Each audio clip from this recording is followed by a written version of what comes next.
Alrighty. Well, this is the convening of the Finance Committee for the Grand Rapids Public School Board on today, January 25, 2021. And we are still meeting virtually through the governor's orders. And so let's jump right in. We have some resolutions. No, actually, we'll start the purchasing agenda. Okay. And that is on the first couple of pages of your packet. Nothing, I guess, out of the ordinary there. There is one COVID-19 related purchase under the support materials, about $57,500 for some new electrostatic cleaning equipment. So we're do a better job and are more efficient in cleaning the buildings. And just a few other things. The only bond project on this month's purchasing agenda is the very last item there. We continue to redo all the key cores district-wide. We've been doing this now maybe a couple of years, and this is for Congress, Frost, North Park, and Wellerwood for cost about $66,000. So anybody has any questions, I'd be happy to answer them for you. Just one question related to the increase for Business Plus upgrade fees for the Power School. Just wondering what the difference is. Was there a basic plan and then this plus plan? No, it's that is actually it's been the process we've been in here now for a couple of years to get the upgrade going. So it's just some the additional consulting fees to have that go forward here. We're looking at a March 1st go live date at this point. So. Okay.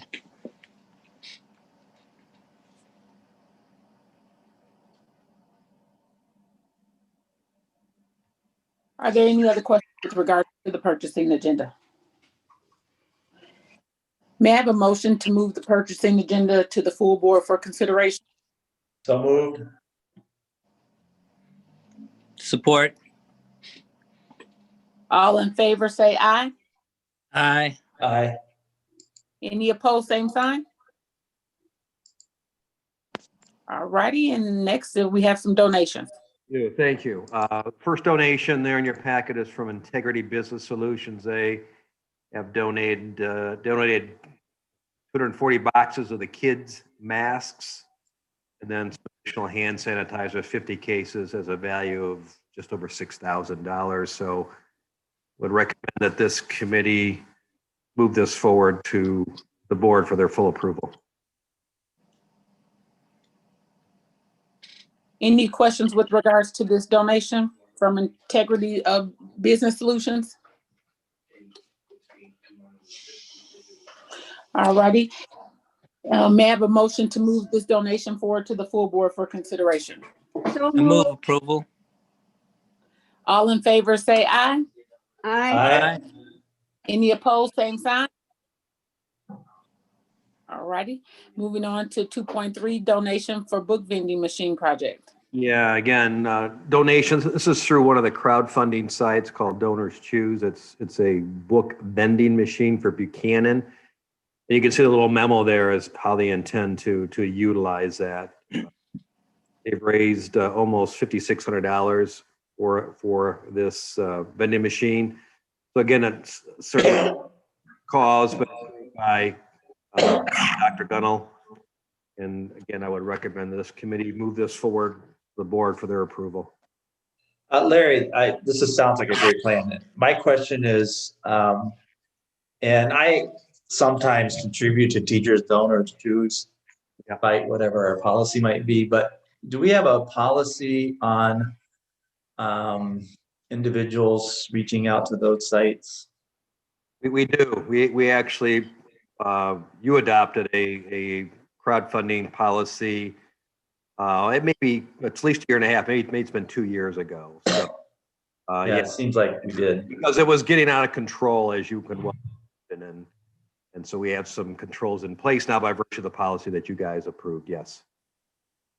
Okay, so this follows that policy. It does. It does. Yes. Any other questions with regards to this donation? May I have a motion to move this book vending machine project donation forward to the full board for consideration? So moved. Support. All in favor say aye. Aye. Aye. Any opposed, same sign? Wonderful. We will move that forward as well. The next item is the 2.5 adoption of budget amendment 1 for the general fund. Well, we have, Ms. Williams, we have one more donation to approve. Okay. That's the Office Depot donation to Cesar Chavez. Again, this has been ongoing. Actually came to this board back in September, and it's been ongoing. So at that time you approved it at $61.55. We had not yet, I guess the fundraising drive had not yet been complete. And now the total value of donations is just over $9,000. So again, we'll update that, bring it to this committee, and I would recommend we move it to the full board for their approval. Are there any questions with regards to the Office Depot donation? May I have a motion to move forward the Office Depot donation to the full board for consideration? So moved. Support. Support then? Yes, so wonderful. All in favor say aye. Aye. Aye. Any opposed, same sign? All righty, now we're to the general fund. Now we are, and I'm going to share my screen and put some of the detail these through it so you can follow on the screen here.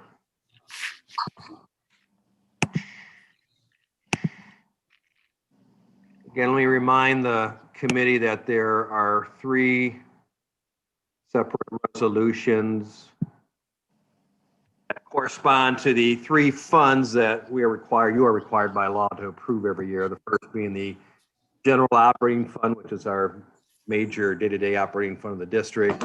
Special revenue fund, the major special revenue account in that is now the food service. That is where the center-based special ed programs used to be until we moved it to the county over a year ago. And then the debt retirement fund, which is a fund that we utilize to collect property tax to pay the debt service, interest, and principal on all our outstanding bonds. This is, as it relates to the general fund, we'll talk about that first. You can remember the challenges we had back in May and June. We were finishing developing this to get you board approval. The information we had at that time was there was going to be a $650 per student cut in state aid. We had only at that point been notified of one COVID-19 related with the first ESSER funds. We'll call that ESSER 1 now. I'll talk about ESSER 2 a little bit later in the agenda.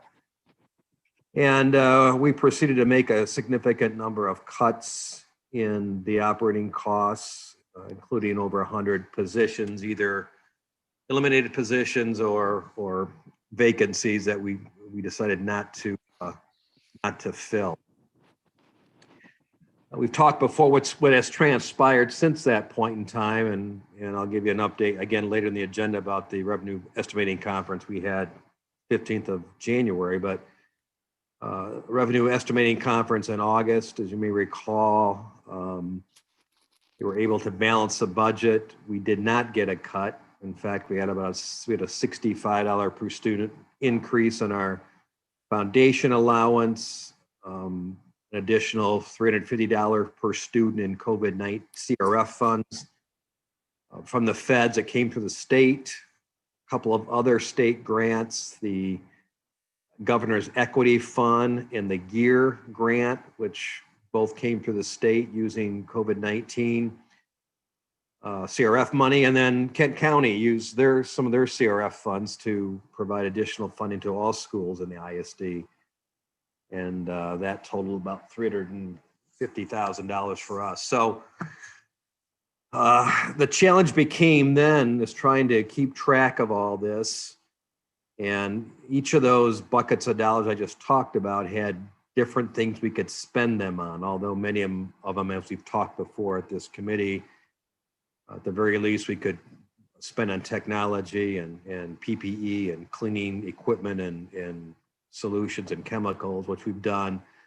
But there are other more focused expenditure items. So we are still in the process of spending those dollars, although the Kent County one closed out on December 30th of last year, and we actually have reporting to them at the end of the week here. But the other amounts, and again, I'll talk a little bit more about this later on the agenda. But anyways, Amendment 1 then became a challenge. On the revenue side, we were able to identify the sources I just talked about. The ESSER funds that we were made aware of before you adopted the budget back in June, we had presumed to spend part of that in the 1920 year and the remainder of it in the current fiscal year, and found out subsequently that the accounting guidance changed and we could not recognize any of that ESSER revenue in the 1920 year. It had all come through in the 2021 year. Here we go. And so anyways, so if you look at what I'm showing here, first of all, let's go to the very top. It's all said and done between the revenue amendments and the expense amendments. We're going to add back another almost $4.2 million to our fund balance. We had intended to use over $5 million of it. So this gets us closer to break even. I would hazard to guess, but by the end of the year, when we come to you with Amendment 2, we very well may have a break even or even a surplus as we continue to identify spending areas for these grants that we can pull out of our general operations and charge to the grant. But it's been an ongoing, and we've had a committee put together for about 3 months to identify where to spend this money. And that will tell you that's changed virtually weekly as things come up that we didn't anticipate. And that's why the expenditure side was a little more difficult to nail things down for Amendment 1. But real quickly, if you look at the top here, the local sources, big increase, 1.6 million property tax revenue again. That's a common Amendment 1 adjustment we make when we know the final appraised values of all the property within our district. And we get we have a summer tax collection. So most of our property taxes, 98% are in the bank by the end of November. And we are going to collect about $1.6 million more than we anticipated back when the original budget was adopted in June. We had that original budget, line C here, sale of assets, about $1.7 million. I don't know that's going to happen. We've had some interest in some of our buildings that have been empty for a few years here, but as you know, we're embarking upon a strategic plan to include a facilities plan. Whether or not we're in a position by the end of our fiscal year to sell some more buildings remains to be seen. So we backed about $1 million of revenue out for this year that it may not occur by the end of our fiscal year. The grants column here, you can see some additional grants as well as relates to the XQ. And that's really just moving money between years. With XQ, they became a little more flexible when COVID-19 hit. Smart Zone, some additional money that we're going to spend this year. Donations from that distant learning grant that we started when we closed down back in conjunction with the foundation back in April. And then we were made aware of a new Kellogg Summer School grant. That's $300,000 a year over 3 years beginning this year. And that money is to be used for our summer school program. And a few minor other adjustments there. In the state sources, in terms of revenue increase, a big one being line J here. That's the membership revenue increase instead of a cut We got $65 more than we are currently getting, so we had to put all that $650 back plus about $65. However, it was impacted a bit by the fact we lost 850 students at our fall count. That was minimized somewhat by, you may recall, there was for this year, for the 2021 year, there is a super blend. The usual blend in terms of the enrollment they pay state aid on has been 90% of the fall count and then 10% of the prior spring count. We still did that calculation. Then they took that calculation, 90% and 10%, and took 25% of that, and then took 75% of last year's blended count. So all districts in Kent County, except for one, all public school districts, suffered a decrease in enrollment over last year. So we were all helped out by the fact that they took a 75% of last year's blended enrollment and only 25% of this year. It's all said and done, it added about $7.1 million in state aid dollars to us. Some special ed decreases.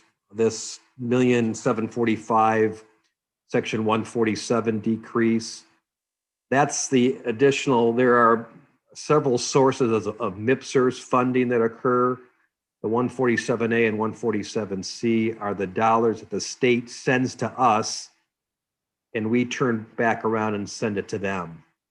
And there was a reduction of that payment of the new budget this year that impacted us about $1.7 million in this case, in terms of reduced revenue from what we anticipated back when the budget was passed in June.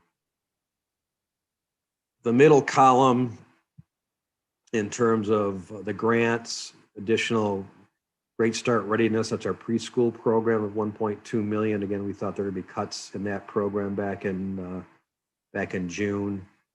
Some other grant increases, and again, in total, $1.8 million in additional state grant sources. Remind the Finance Committee again that the grant column, this middle column here, has no impact on our fund balance. So as you will see, any increase in revenue from Amendment 1, you'll see a like increase in expenses in Amendment 1. The impact on fund balance is 0. And then the federal sources, as I mentioned, all of the COVID-19 funding that we have gotten or will get in this current fiscal year comes from the federal government through the state. And so this middle column, you can see all the increases in the additional grants that we are made aware of subsequent to the budget being passed back in June. Here's the ESSER grant. This $1.7 million is what we thought what we actually recognized last year. As I mentioned earlier, we found out we could not recognize till this year. There's the ESSER equity grant, which we were made aware of, I think in August or September of this year, about $1.6 million for us. Here's that line item AM. We got $350 per student in Corona Relief Funds, CRF funds. That's at $5.5 million or $5.4 million for us. There's a Kent County, $359,000. Line AM and line AN came from the same federal fund bucket. One came through the state and this came through the county. Those dollars initially had a spend due date of December 2020. The Coronavirus Relief Act that was signed just after Christmas extended that due date from December of 2020 to December of this year. However, our commissioners at Kent County decided not to extend the deadline for their funds. So that $358 had to be spent by last year, which we were able to do. This big $5.4 million, we have until the end of this calendar year to really spend all that, which we've got allocated a big chunk of that to technology. So that is, are these grants different than the above grants? Because this is money that we don't have a designated use for. the feds didn't have a designated use. No, there's guidelines as to how we can spend this money. The reason, the reason it's in the amendment here is because we didn't know about it back when the original budget was passed, Dr. Baker. Is that your Right, point? but is this offsetting costs that we would spend somewhere else, like the 5.4? Some of these dollars, yes. The 5.4 is a little more restrictive. We have maximum flexibility in this ESSER formula grant. And the total of that grant is about $7.6 million to us. We have maximum flexibility in that particular grant. This one, line AM, this is 5.4 million. Most of that has to be spent on technology, cleaning supplies, equipment, PPE. There's a few other things that we can spend that money on too. But most of the stuff that would go to the general fund, we are looking to use the ESSER grant. So in a way, that's just paying us back for stuff we had to buy. Yeah, so to speak. The ESSER grant, there's about 20 identified guidelines for the ESSER grant formula. And the very last one of the Finance Committee says that we can spend these dollars on make any expenditures that are needed to maintain the operations of the district and pay its employees. So that has been interpreted to mean basically, and there's also no planting restrictions with the ESSER dollars. So that's why we have maximum flexibility, and we'll use some of that to build our fund balance. Okay. Okay.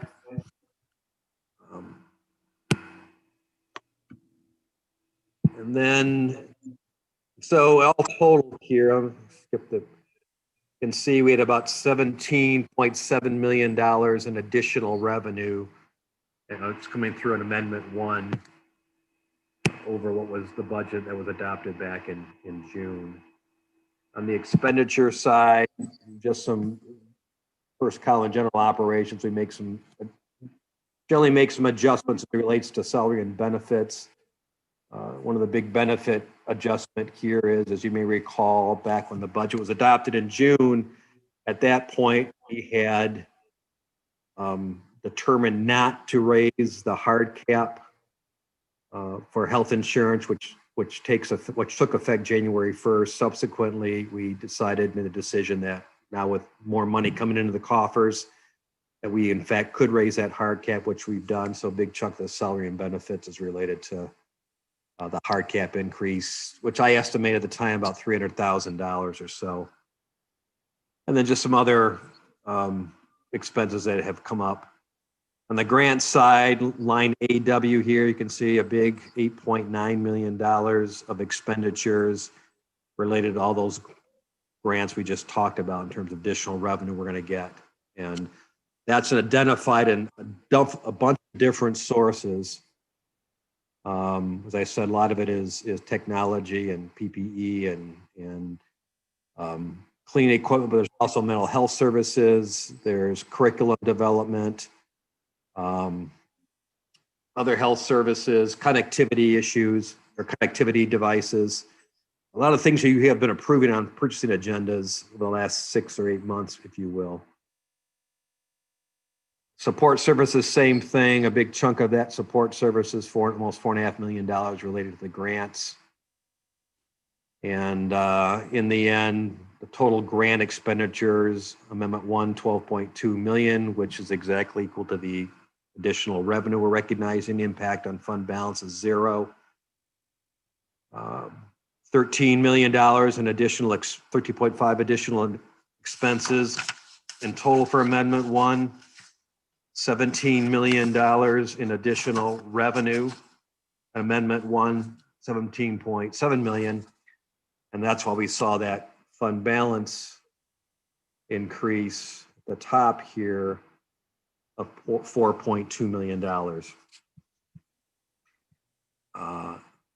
So we expect Amendment 2 in about the May timeframe will be similar in terms of the amount of detail will be in there as we continue. And there's additional money that going to come into our coffers too, which I'll talk about, as I said earlier, later in the agenda, some more coronavirus relief funds. But that's the general operating fund Amendment 1 at this point in time.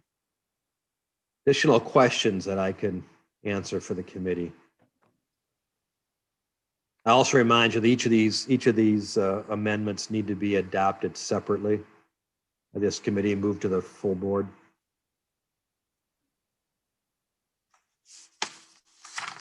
Again, I'll ask, are there any questions with regards to the Amendment 1 for the general fund? All righty. So may I have a motion to put this Amendment 1 for the general fund to the full board for consideration? So So moved. moved. Support. Awesome. All in favor, say aye. Aye. Any opposed, same sign? All righty. And then we are moving on to the adoption of the Budget Amendment 1 for the Special Revenue Fund. Revenue, yeah, special revenue fund. Again, here's a summary page. Use additional $2.3 million of fund balance if Amendment 1 is adopted. Again, there is no fund balance threshold, if you will, for the special revenue fund. As I said earlier, the major fund in the special revenue fund, let me go back here a minute just to show the detail. Here are the four major funds: the food service fund, which is the largest; our GRAS program, which is our summer program; so just a general activity fund, and then the Hausman Field Fund, which incorporates the operations of Hausman Field. The food service fund is all federal funds. It's the vast majority of the special revenue fund, and I will tell you, in the last, I think, 3 or 4 years, we've had excess fund balance. The Fed's limits how much fund balance we can have in our food service fund. So using $2.3 million, which is mostly in the food service fund, really helps us in terms of spending that fund balance down. If we don't spend it down, they take it back, which we don't want to do. So the majority of Amendment 1 of the Special Revenue Fund is related to food service. You can see here on the revenue side, we're expecting about $6.4 million in less revenue from the feds. And the reason that is going to happen is our meal count is down significantly. The fact that we've not been in the buildings. August through December, just some numbers here. August through December, breakfast meal count is down about 457,000 meals from where we were the like period last year. And the lunch meal counts, August through December, down 923,000 from the same time frame last year. So it's a function of people not getting there to pick up meals, 800 plus students we've lost, and just even though we've had meal sites running, as you're well aware, in a number of buildings since we've closed down, we've just have not had the same demand as we had when we were actually in the building. So that impacts the revenue that obviously we get from the federal government.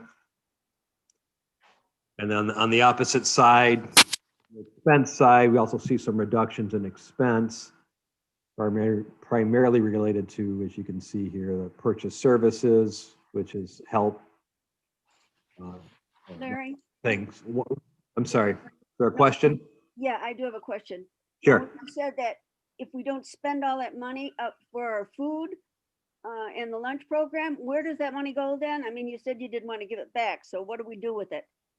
Well, every year when we're notified by the food service, by the Fed or the state actually, that we have an excess fund balance, we then put together a plan to spend it down. We have essentially the next 12 months to spend it down. So it goes to a number of places. A lot of it goes to replacing equipment that is worn out. Some of it is built into employee costs in terms of compensation increases, which are negotiated. The food service are part of the GRPS union and benefits. We're able to use some of those dollars with the renovations that have been going on at the high schools and the new high school, Southwest Community Campus. Any cafeteria related equipment or costs in those renovations or the new construction, we can charge back to this food service fund, which is what we do. So we've been successful, Ms. Lewis, the last, again, I think it's been 3 or 4 years, which we've had excess fund balance to spend it down. And we had a plan to spend it down this year, but Yeah. we've been helped by the pandemic, as you can see, because we. Do you think they'll extend the time they will allow you to spend it down? Well, potentially, but it's not going to be a problem for us. Oh, okay. Yeah, it's not going to be a problem. And in fact, we would have been notified by now if we had a fund balance issue. Okay. And we were not. So I think we're in good shape. Okay, thank you. So, yeah, I just, again, on the purchase services, we have some outside vendors that help in the food service operations as well as at the buildings that we're not using, obviously not being in the buildings, and then almost $3 million in obviously reduced food costs since the meal counts are down. So decrease in expenses of almost 4.3 million, decrease in revenues about 6.6 million. The middle column here, the 38,000 other, that's primarily Hausman Field, and that is concessions and ticket sales that we did not have because we were not playing football in front of crowds this past fall. So that's special revenue. Any other questions on this amendment for special revenue?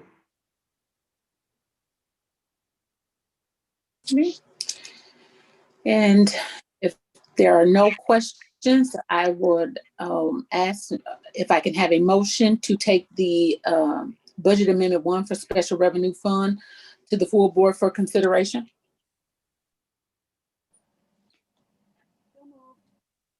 So moved. Support. Awesome. All in favor, aye. Say aye, please. Aye. Any opposed, same sign? All righty. Then we are moving forward to the adoption of the Budget Amendment 1 for the Debt Retirement Fund. And debt retirement's pretty straightforward. Look at the screen here. This is the Amendment 1. And every year it's primarily just, again, it's funded completely with property taxes on all property.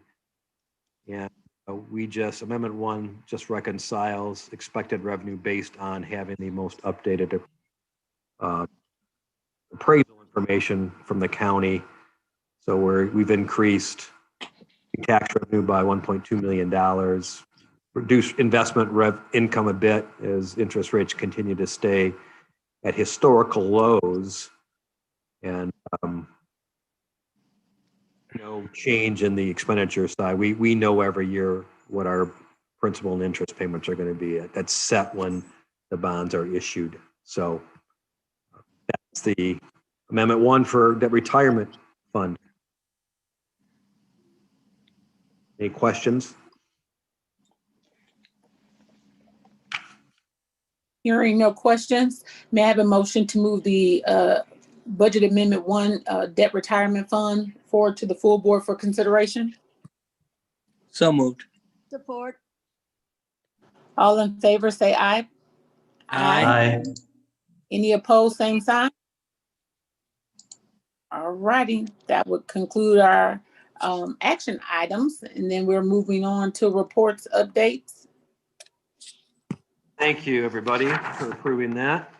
Yeah, first being the December financial statements. I've got the dashboard report up on the screen here. December, we're halfway through our year. We've been tracking pretty good so far. And as you can see, year over year, the cuts we made. So we're about here at the total expenditure, 62 million almost for this year versus 69. So we're about six compared to a year ago, about $6.1 million less than anticipated through 6 months. So some of the cuts we made are stayed in place. Obviously, as school's been closed, costs are down also, which helps. Balance sheet information, cash and investments is healthy. I forgot to remind the committee, we were talking earlier, the GRPS funds at the $350 per student, the amounts we got from the county, we got all that money up front. It's in the bank waiting to be spent. The ESSER funds, the GEAR funds, the Governor Equity Fund, those are all applications, so it's a reimbursement.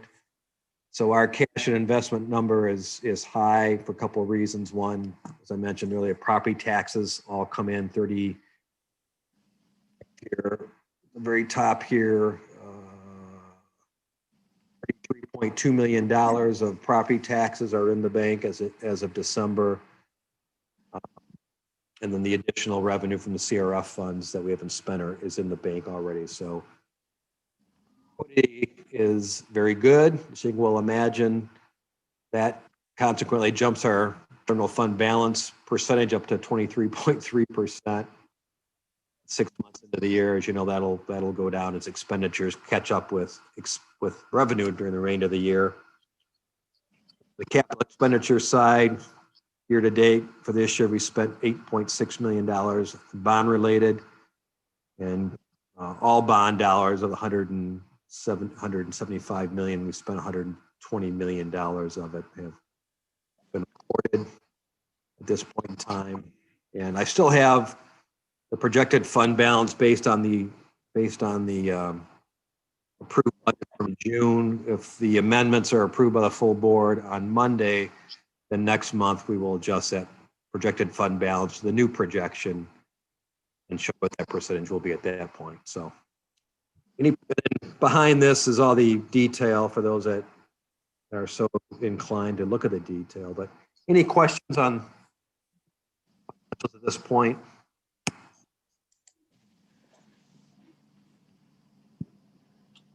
Okay.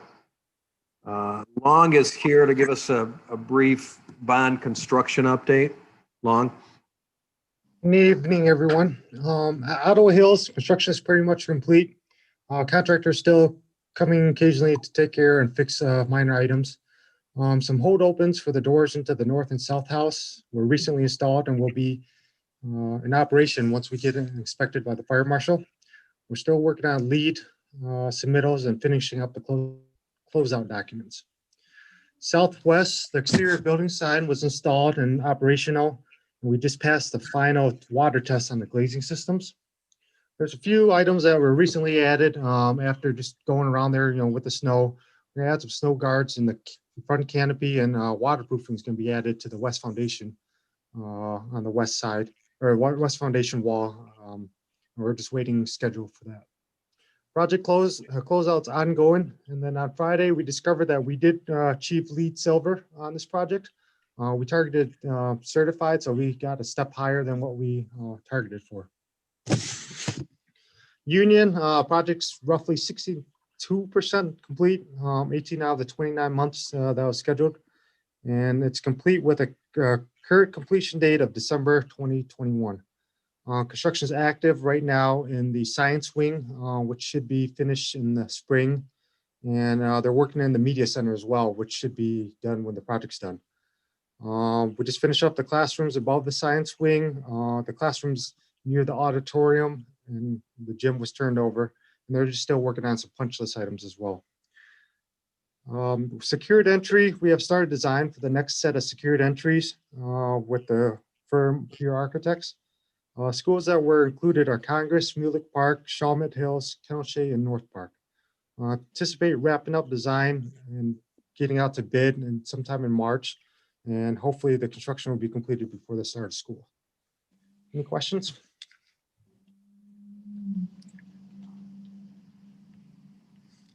Thank you.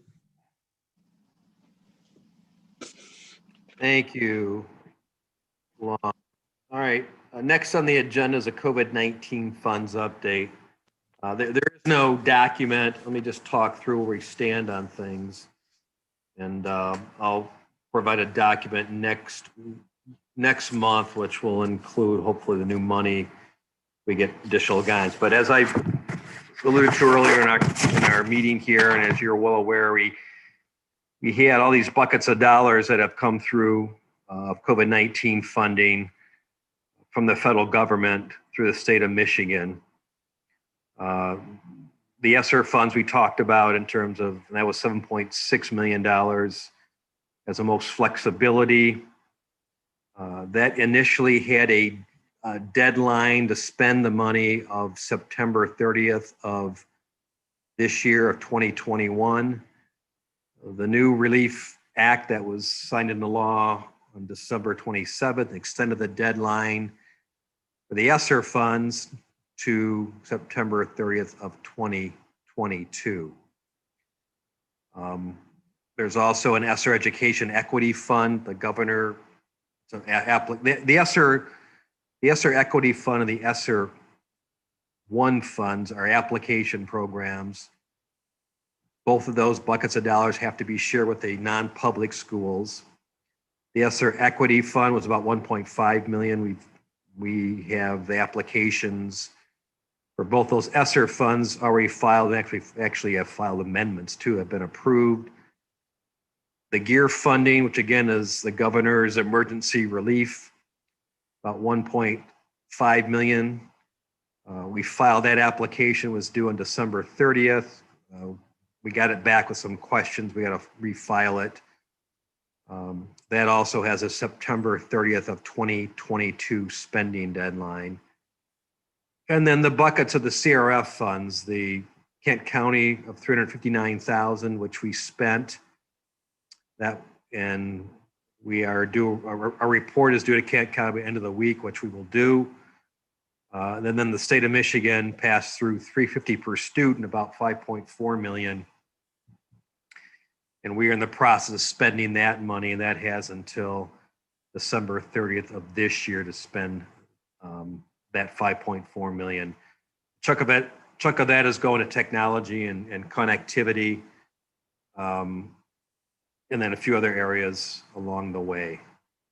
Cleaning equipment as part of that also, we've got allocated to that particular pool of dollars.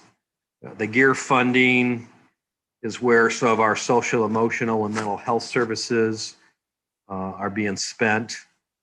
And that's in progress right now also. So the money from this past year is being spent.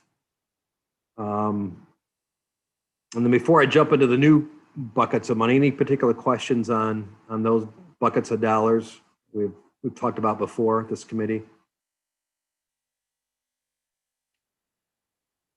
All right, on December 27th, President Trump signed the new coronavirus relief fund, and that allocated a chunk of change to K through 12 school districts on a national basis. Michigan's share of that was almost $1.7 billion. It is now called, that's called ESSER 2. Okay, ESSER 1 was $7.6 million to us. ESSER 2, $1.7 million in total. Our piece of the pie, about $34 million, $34 million, almost 5 times as much as we got with ESSER 1. That has a spending deadline of September 30th, 2023, September 30th, 2023. So almost 2.5 years from now, we have to spend that. We've had rumblings from Lansing that the legislature wants to be more involved in oversight in how school districts spend this money. And I'll talk about that in just a second, in a little bit more detail. I also want to mention that in addition to that 34 million, I believe it was last week, most of you know this, the governor also came out with another coronavirus relief funding package for schools. And that's made up of part of this ESSER 2, the ESSER 2 funds that the state got, the 1.7 million. The state itself could withhold 10% of that, which they've done, and then the governor can then determine how she wants to use that 10%.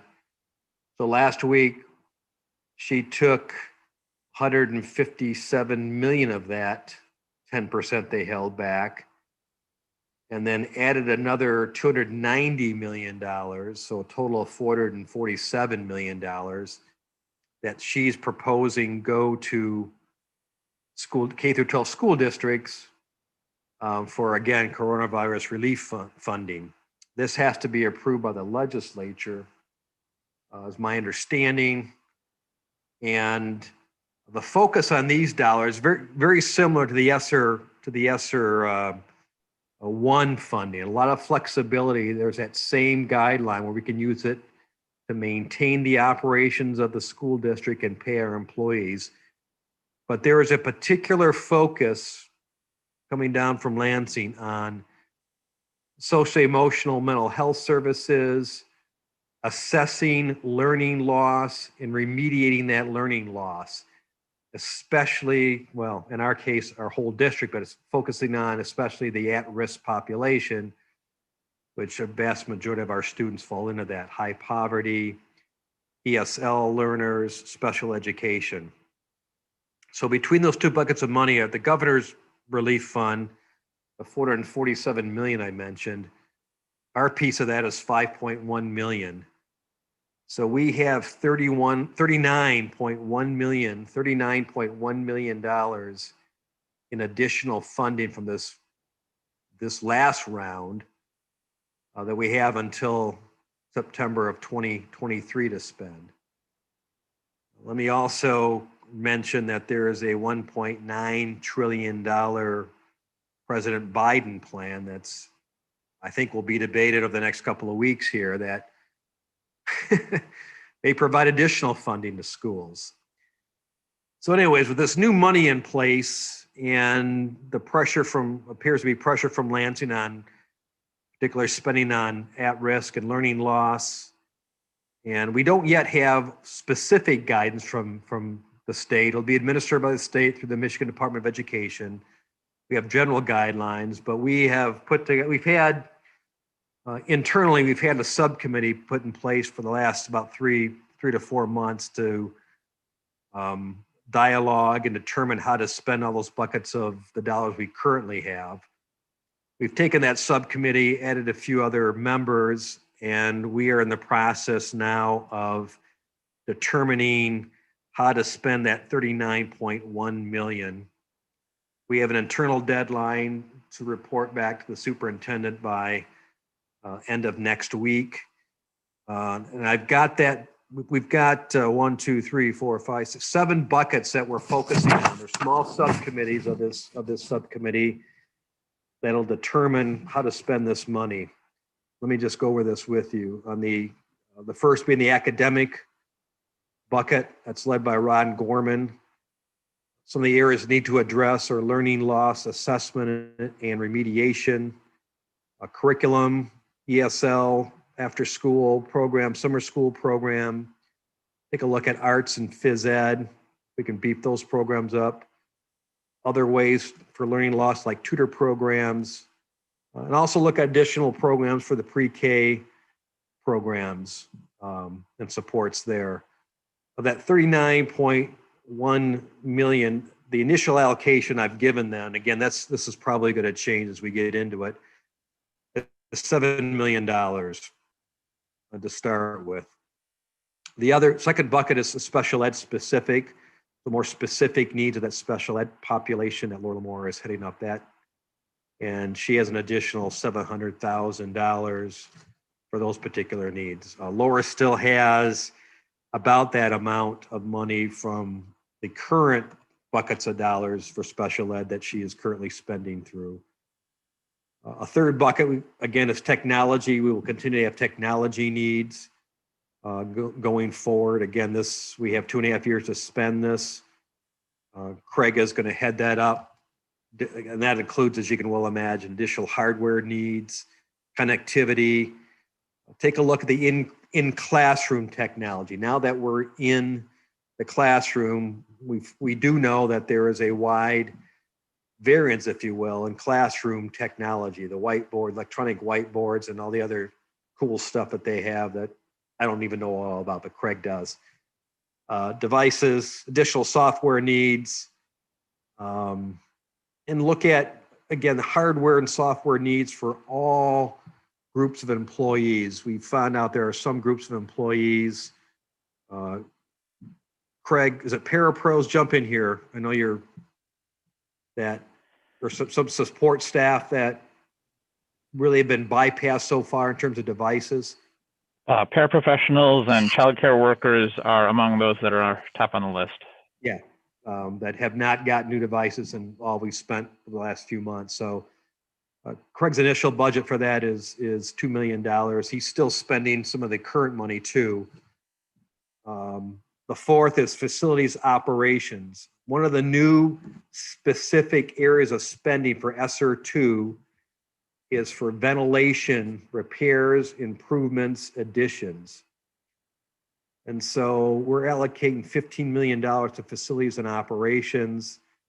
Again, we can spend that money on PPE. Larry Johnson is spearheading this subcommittee, cleaning, disinfecting supplies and equipment, permanent ventilation needs. As you remember, there were 8 of our buildings that really had no ventilation. That we acquired those portable, I'm going to call them portable ventilation machines for those classrooms. We can use this money to do some permanent remediation, including Innovation Central High School, as we talked about the ventilation needs there as part of that major renovation. So we also have some district-owned vehicle replacement needs with our in particular, our snow removal equipment and the vehicles we use for that. We have some additional needs to replace some of our grounds equipment. So that initial budget of $39.1 million that I've given to Larry is $15 million. The next bucket is the health, mental health, social, emotional needs of our students and staff and family. Mel Atkins will head that up, obviously the support from Kim Behrens. And that's all student physical needs, mental health needs, social emotional needs, families, and staff. And that can span a wide range of particular programs, additional PD, all those kinds of things. One of the things we're being careful of as we develop the spending plans for this money is, as I said, it ends in September of 2023. So we don't want to build any big permanent new staff additions that would not be sustainable when these funds run out. It's not likely we're going to get these funds replaced 2.5 years down the road. The next bucket is additional professional development needs. Eric Harmson, and that's for all groups of employees related, PD needs related to hybrid learning, new technology, new curriculum, health and safety protocols in the buildings, all those kinds of things. Mr. Oberst, really quick before you move on, did you say the dollar amount that was going to that social emotional learning? Sorry, $2.5 million. And again, that's on top of money that is currently being spent in the old programs or programs we have in place right now. Yeah, $2.5 million for that, $300,000 for professional development. Understanding, and this is 2.5 years worth of stuff we can use this money for. And then the last bucket is building our fund balance. Everyone knows, this committee knows the fund balance challenges we've had for a number of years, continue to have. And with the flexibility with these ESSER funds to be able to move operating dollars out of our general fund into these funds over the next 2.5 years. The leftover money is about $11.6 million. The business office and Rhonda Krebs will spearhead that.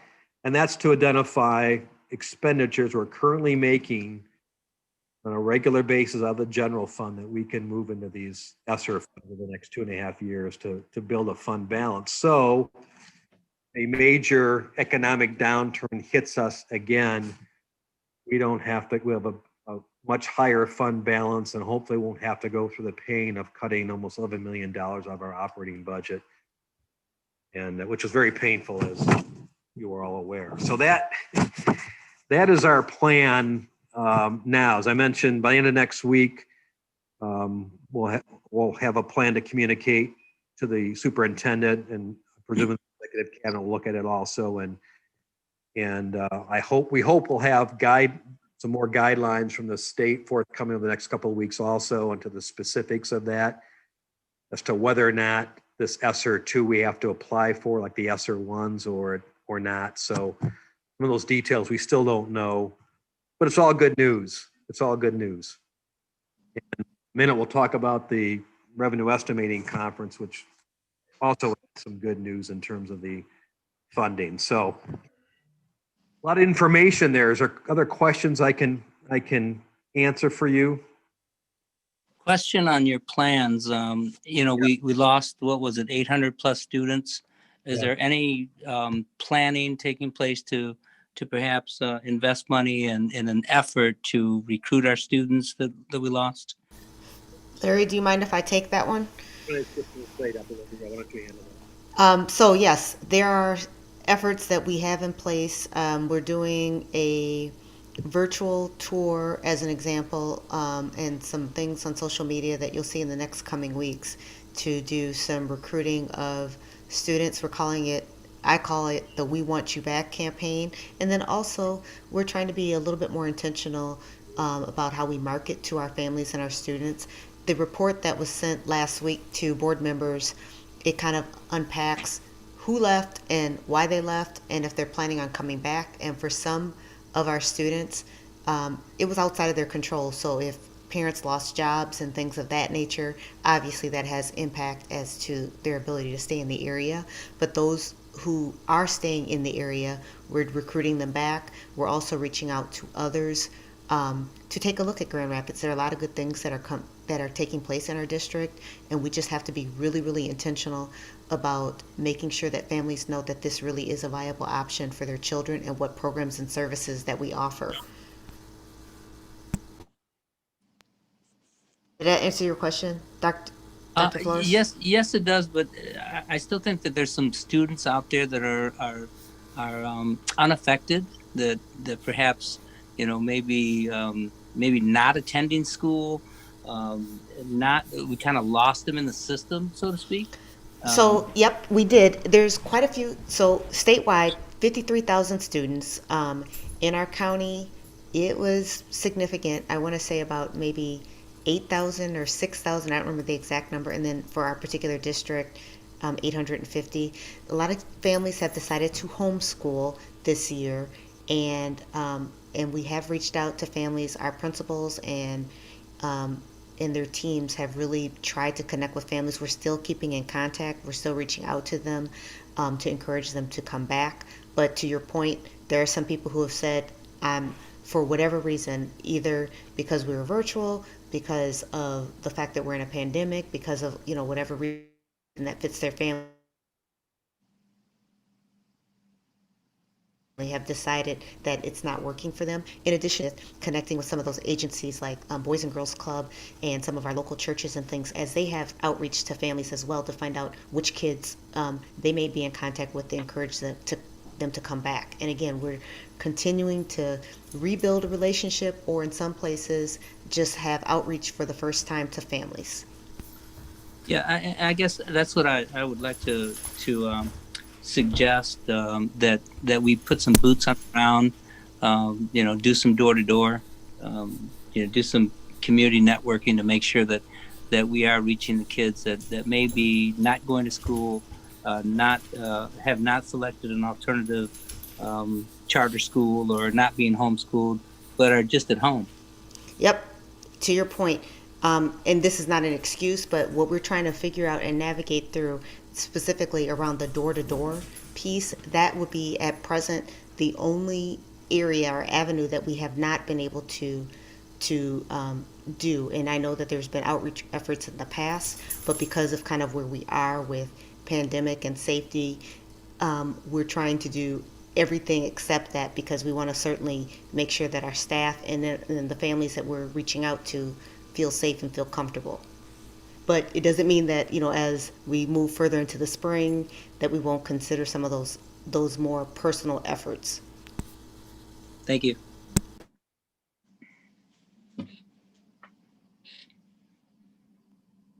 Any other questions on the COVID-19 funding? Okay, thanks. One last update, item D under 2, Moody's bond rating. Moody's Investor Service, it rates the district's bonds. When we go out for a new bond issue, they do the initial rating. And then about every couple of years, they update the district's rating on the outstanding bonds. Our bonds, outstanding bonds, they do trade in the secondary market. And so we had a update call with Moody's on January 8th. I did that along with Paul Stoddard from PFM, who was our financial advisor, as part of that. And they basically go through the financial, I mean, they obviously do a lot of homework on their own. But we just talked through some particular issues on a number of things. And a little odd this year, obviously, with the COVID-19 situation. But anyways, so after those conversations and all the homework they do, they take it to their ratings committee. And the ratings committee then comes back with a bond rating for us. We have been at an A2 rating. If you look at, there's 3 categories of A. There's A1, A2, A3. And to make it more familiar to you, you're looking at grades in a class, it's A plus, A, and A minus. So we've been at an A, and they downgraded us to an A minus. So we are still investment grade, but we down a half a notch. And there are 4 major reasons why that downgrade occurred. The first one, which we don't have a whole lot of control over, is the overall funding climate of the state of Michigan. You are all aware of funding deficiencies in the state for a lot of years. What Moody's told us, and I knew this also, is that Michigan is near the bottom of the pile in terms of overall fund balances of their school districts because of the funding. So that macro negative impacts our district specifically. They look at fund balance as one of their measures, and the fact that we used $1.5 million of fund balance in the 1920 year was a negative mark against us. The loss of 850 students, obviously, they understood the impact this year was somewhat mitigated by the super blend, but nonetheless, that's a big number and it impacts our funding. So that's a big uncertainty.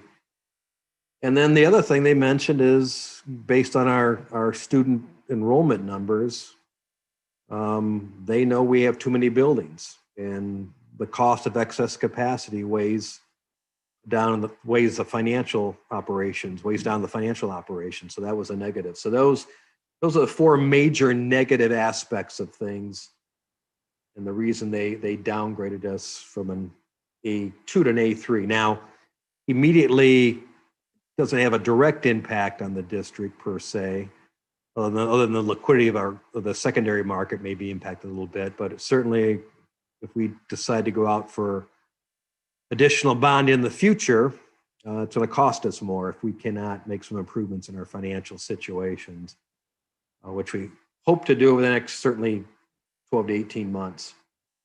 So that is the Moody's update. Any questions on that particular issue? Is that rating of reevaluated annually or how often? Well, they usually do it every 2 years. You know, if we, again, depending on what our strategic plan comes up with, if we think we're going to go out for a new bond issue within the next 2 years, we can go back and ask them to do an upgrade before that. If we think it will help our case, so to speak. So, but they will also, any new bonds, as I mentioned, they will also rate the new bonds too. Okay. All right, let me jump into the last item that I have, and that's sort of policy. And this is a consensus revenue agreement, and the executive summary, which I have up on the screen here, is in your packet. That took place on January 15th. Again, regularly, these CREC conferences are held in January and May of each year. As you remember, last year they had a special one in August because of the pandemic, which was a good thing since the August was much better than May. But I'm going to jump to this table 2 here, which really summarizes what took place on the 15th. You can see the August is what the consensus work group came up with in August. They do look at even though the 20 year is done, they do look at that again, but our concern is the 2021 year. And general funds up here, the school aid fund is here.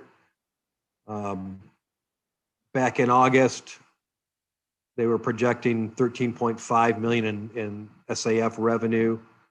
As of this month, it's up to 14 million, just over 14 million, a $528 million increase, which is positive. And then looking forward to 2022, we had a consensus of just over $14 million back in August. Now they're looking at 14.4 million, increase of 370,000, and then they go into the fiscal year 2023, 14.7 million. So really 22 over the current year, 2.8% increase, which is good. And then 23 over 22, 2.1% increase. So those are certainly very, very positive trends as compared to August when they met last. And there's some other calculations that go on down here. At the very bottom is the school aid index, and it's one of the guiding factors they use when they set the increase in the foundation allowance. And what this says is that for next year, the 21-22 year, the foundation allowance should be increased about 2.1%. Now, they're not required by law to take that number, but it is required for them to look at this as one of the factors that they consider. They look at increasing the foundation allowance. And the 2023 year would indicate a foundation allowance increase of almost 2.7%. The balance sheet, which isn't included in this packet here, and the balance sheet is based on these revenue projections I just talked about. And then on the expenditure side, they take what they call a baseline expenditure. So they take what the school aid fund, what they're spending this year in the 2021 year. They up it by a little bit of an inflation factor, and for any other known increases, for example, the increase in the retirement fund contribution rates, and they look at that as the expenditure side, and the difference is what's left. And based on the baseline expenditure for the 21-22 year, And this revenue up here of 14.4 million, they would come down to a fund balance in the school aid fund at the end of fiscal year 2022 of about $1 billion. So that would indicate that there is room for a foundation allowance increase for next year. Whether they give us that for the full $1 billion is not likely, but it's certainly good news. I guess the good news is there's not likely to be a cut in the foundation allowance for the 21-22 year. And if things don't change significantly come May when this group meets again, that would indicate we probably will have an increase in the foundation allowance for the 21-22 year. So if that happens, and the $39.1 million in new COVID-19 funding that I talked about, if there's more money coming from President Biden's $1.9 trillion plan, over the next few months, or next few years, I should say, are looking much better than they did last April. And which is another reason why we have the ability, maybe one time in a generation, to build some fund balance here before things go back to what I'm gonna call normal, if you will. On the last page here is the membership estimates, which is also part of this revenue estimating conference. And this is based on enrollments on which state aid is paid. So it's this blended amount. So the 2021 numbers, you heard Dr. Roby mentioned just a minute ago that there were about 53,000 fewer public school and public school academy students in fall of this year versus fall a year ago. That's mitigated by the super blend, the 25%, 75%. So 53,000 student loss translates down in the blended to about a 12,000 student loss in terms of what they're going to be paying state aid on. These next 2 years are based on the historical 90-10 blend. They're looking at another 14,600 student loss next year, another 8,500 student loss in the 22-23 year. So as has been the trend for the last 15 years, the number of public school students statewide continues to decline. As you know from our work session in December, Kent County, in our district in particular, continues to see decreases in enrollments over the next couple of years also. So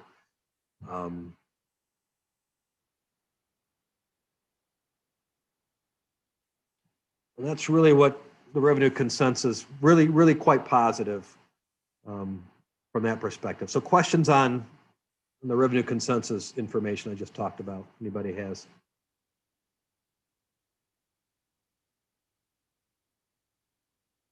Great. Well, thank you so much for that information. It was a lot, but it was extremely positive for the most part. So that's great. And I'm looking forward to see what we do as a district with those additional, I think it was 39.1 mil to benefit our students. Yeah, Ms. Williams and I talked on Thursday morning to go over all this information, and I told her we're going to send her out her last finance committee meeting chair with a bang. This is now trending to, I think, Yeah. the longest finance committee meeting I've had since I've been here 7 years. So Yeah, this was a bang for sure. I'm sure Dr. Baker probably knows that too. So Yeah, so I got the next committee too. yeah. We're keeping other board members, so I get to do both. But Yeah. I gotta say this, that, Kim definitely goes down as the best treasurer in history, because never have we seen this much unexpected revenue. Yeah, but we had a big student loss. So, but Yeah, well, you don't have to, just count the revenue increases on your watch. all righty, sounds fair to me. I'm wondering, Craig, do we have any public comment? I understand there's no public comment. That's correct. There is none. All righty, and then the